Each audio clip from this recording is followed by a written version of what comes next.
안녕하세요. 패션을 통해 보는 한국의 다문화 지형도 발표를 맡은 몽쉘통통조의 이유진입니다. 현재의 다문화는 여러 나라의 생활 양식을 뜻합니다. 그리고 이때 생활 양식은 의식주를 근간으로 이루어집니다. 즉, 여러 나라의 의식주와 관련된 다양한 문화를 인정하고 서로를 이해하고자 하는 노력은 다문화의 핵심이라고 할 수 있습니다. 그럼 지금부터 저희 몽쉘통통조에서 준비한 키워드, 의식주, 그 중에 첫 번째, 의생활에 대해 알아보도록 하겠습니다.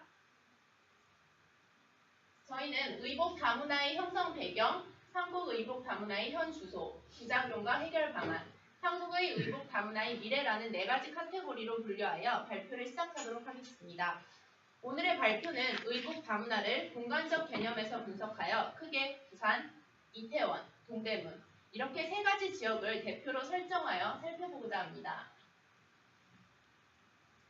의복 다문화의 형성 배경, 그 첫 번째는 바로 부산입니다.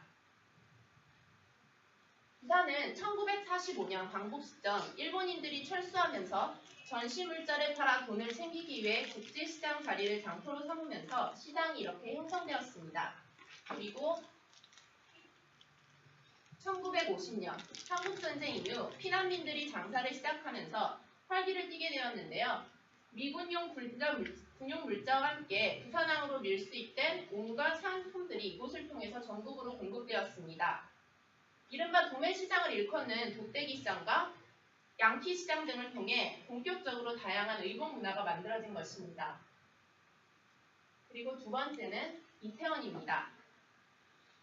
이태원은 본래 귀화된 일본인 거주지역이었는데요. 한강의 물길이 닿는 교통의 요지라는 특성으로 자연스럽게 미국 군인들의 위락지대로 번창하기 시작했고 그 후 외국인들의 쇼핑과 관광지의 명소로 발전하게 되었습니다. 1957년에는 사진과 같이 미군의 외출이 허용되면서 기지촌이 급격하게 번창하기 시작하였는데요. 이때부터 이태원은 텍사스촌이라고 불리며 미국 군인들을 대상으로 한 큰 옷, 큰 신발, 이러한 시장들이 형성되었다고 합니다. 이곳이 본격적인 쇼핑지구로 형성되게 된 계기는 자원이 부족하고 값싼 인력이 풍부했던 한국에서 가공무역에 주력하면서부터입니다.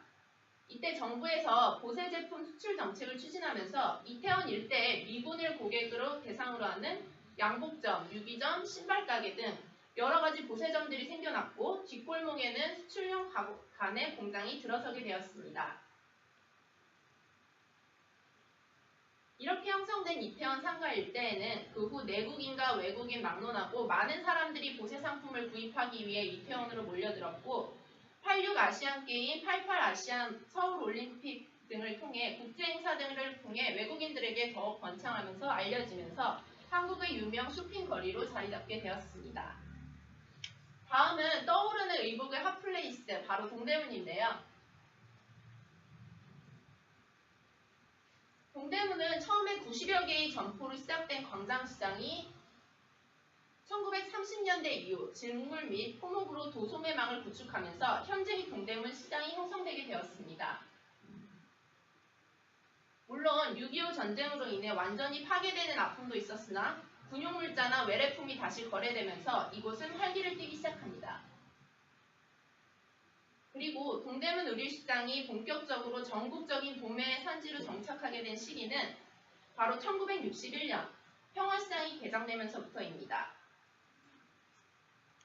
원단에서 부자재, 의류, 제조업까지 모든 것이 한 곳에 밀집되면서 이러한 특성을 강점으로 빠른 의류 생산이 이루어지고 여기에서 동대문은 우리나라의 의류시장의 중심으로 자리 잡았습니다. 그리고 2007년 서울의 주요 핵심 사업이었던 디자인 플라자가 성공적으로 개최가 되면서 현재까지도 다양한 의복 문화가 여기서 교류되고 있습니다. 지금까지 다양한 의복 문화가 우리나라에 어떻게 유입되고 형성되었는지를 알아봤다면 다음은 한국의 의복 문화의 현 주소는 어떤지 알아보도록 하겠습니다. 첫 번째는 부산입니다. 부산의 패션 1번지는 부산 남포동입니다. 이곳은 100여 개의 패션점으로 값에 구애받지 않고 유명 브랜드나 고급 수입 의류를 사고자 하는 쇼핑 소비자들이 주 고객층을 이루고 있고 워낙 많은 가게가 밀집되어 있기 때문에 가히 쇼핑 천국이라고 할 수 있습니다. 이곳에서는 중국인들이 주로 관광 매출의 1등 공신이라고 할 수 있는데요. 이는 중국인 관광객이 부산국제여객 터미널에 입항하고 반나절 정박하는 시간 동안에 광복동과 남포동 일대로 대거 유입되면서 먹거리나 쇼핑 위주의 관광이 늘어났기 때문입니다. 그리고 세계 최대 규모의 아쿠아릭스쇼도 거기에 외국인들이 창원, 전주, 김해 여러 각 지역의 지방 외국인들까지 찾아오면서 활발하게 전개되고 있습니다. 두 번째로 살펴볼 곳은 용산구에서 한남동 다음으로 외국인이 가장 많은 바로 이태원입니다. 이태원 하면 우리가 원래 떠올랐던 이미지는 낡은 상점이나 유흥주점, 짝퉁 상점 이런 것들이었는데요. 그러나 최근 들어 이태원은 이처럼 갤러리나 공연장, 유명 음식점, 의류샵들로 빠르게 문화가 바뀌고 있습니다. 10년 전만 해도 미군이나 외국 단체 관광객들이 쇼핑과 의류를 위해 드나들던 이태원이 고급 복합 문화지역으로 발전한 것입니다. 이태원은 이와 같이 서양인들을 대상으로 한 큰 호수의 옷가게들이 많은데요.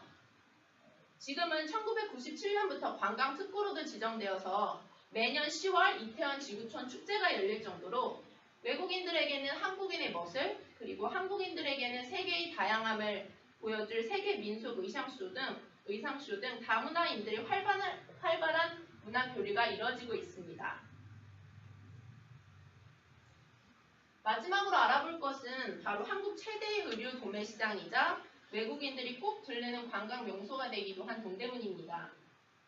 동대문은 다양한 패션 의류상가 밀집 지역으로 최근 한류의 영향으로 많은 중국인들이 패션 관심에 높아진 상태에서 판매자가 증가했는데요. 여기에 장점으로 보면 외국인들도 쉽게 쇼핑할 수 있도록 가격이나 사용법, 매장의 위치 등이 외국어로 잘 표기가 되어 있어 외국인들이 사용하기가 편리하다고 합니다. 지금까지 이렇게 간단하게 다문화 의복 문화를 대표적인 3가지 지역으로 선정하여 알아보았다면요. 이 3가지뿐만 아니라 그 밖에 전국에서 지금 다문화 의복 문화가 활발히 교류되고 있다는 것을 알려드리고 싶습니다.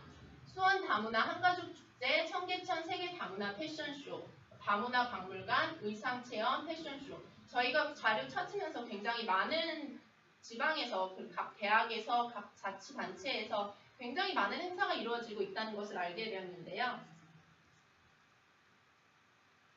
이런 좋은 현상들도 있지만 이 현상들 속에서 문제점들도 많이 발생하고 있습니다. 그 첫 번째로 요즘 크게 화두가 되고 있는 것은 바로 디자인 도용인데요. 동대문은 지금 한국의 의류가 사랑받기 시작하면서 이른바 안테나숍이라고 불리는 곳을 통해 중국 현지 의류사회가 직접 동대문에서 도매상을 개설한 다음에 거기서 빠르게 디자인을 해서 그것을 한국에서 수출하는 것보다 보다 먼저 수출해서 현지로 내보내는 현상이 발생하고 있습니다.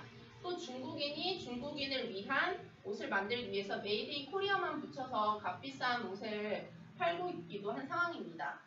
하지만 물론 이러한 점이 긍정적인 면이 없는 것은 아닙니다.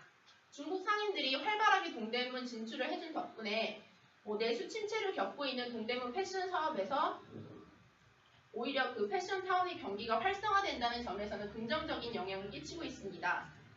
다만 중국 상인들이 진출이 확대되면서 그에 따른 기존의 디자인만 그에 따른 기존의 카피를 바탕으로 자체 브랜드를 키워서 동대문에서는 그저 디자인만 가지고 나가는 이런 디자인 인큐베이터 역할을 할 수도 있다는 문제점이 다만 우려되고 있는 상황입니다. 따라서 저희 조에서는 외국 상인들이 무단 도용으로 인한 국내 상인들하고의 마찰을 줄이고 함께 조화롭게 사업을 해가기 위해서 디자인 도용 방지 정책이 체계적으로 자리를 잡아서 서로 간의 조화를 이룰 수 있도록 정책을 마련해야 된다고 제시하는 바입니다. 근데 한국 상인들의 피해뿐만 아니라 다문화인들의 피해도 속출하고 있는데요. 그 대표적인 예가 두 번째, 바로 다문화인들이 옷을 구매하는 데 있어서의 어려움입니다. 수많은 외국인들이 한국의 옷을 찾고 있지만 아직까지도 우리나라는 외국인 구매자들을 무시하고 바가지 요금을 매기기 일쑤입니다. 심지어 외국 해외 사이트의 관광 팁을 보면 한국에서는 바가지 요금을 주의하세요라는 문구를 자주 볼 수 있을 정도입니다. 또 의복 구매에 있어서도 판매자들과의 간단한 소통도 되지 않아 답답함을 토로하는 경우가 굉장히 많은데요. 이를 위해서는 무분별한 가격 책정을 막을 수 있는 가격 표기를 엄격히 시행하고 또 다문화인들을 위해서 간단한 소통은 서로 주고받을 수 있을 정도로 동대문에서 현재 상인들을 대상으로 시행하고 있는 이러한 같은 교육처럼 간단한 교육이 지원 확산되어야 된다고 생각합니다. 한국 사회는 유네스코와 OECD가 지정한 다문화 국가이자 이민 국가인 다문화 사회입니다.